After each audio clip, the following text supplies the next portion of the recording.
Big moment para sa magkapatid na Yulo matapos parehong makapodium finish sa Asian Gymnastics Championships. Samantala Alex Ayala, kinapos man sa Berlin Open, may nakalinya namang agad na exciting tennis games. Alamin sa balitang A to Z Sports ni Rod Garabon. Hindi lang isa kundi dalawang Pinoy ang tumuntong sa podium ng katatapos na Asian Gymnastic Championships na ginanap sa China nitong weekend. Salamat yan sa magkapatid na Carlos at Eldrew Yulo. Nakupo ng double Olympic gold medalist na si Carlos ang ginto sa floor exercise event sa score na 14.7. Habang bronze naman ang naiuwi na nakababatang kapatid na si Eldrew na may 14.3 na score. Nakaabot rin ang magkapatid sa finals ng horizontal bar kung saan pumang-apat si Eldrew.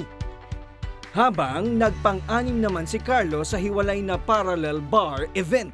Hindi man nadagdagan ang naiuwing medalya, happy naman ang magkuya sa pambihirang pagkakataong pareho silang nanalo ng medal sa iisang palaro. Congratulations! Samantala, matapos ang Cinderella run sa Berlin Open, naghahanda na sa susunod na exciting games ang Pinay tennis sensation na si Alex Ayala. Hindi man nakausad mula sa semi-finals ng Berlin nitong weekend, umangat naman ang ranking ni Ayala sa number 30 matapos niyang talunin sina world number 2 at world number 8 sa naturang torneo. Dahil sa pagtaas ng ranking, kwalipikado na ang 21-year-old na atleta na lumahok sa Wimbledon Open sa susunod na linggo. Si Alex ang kauna-unahang Pilipino na makakalahok sa singles draw ng isang Grand Slam tournament.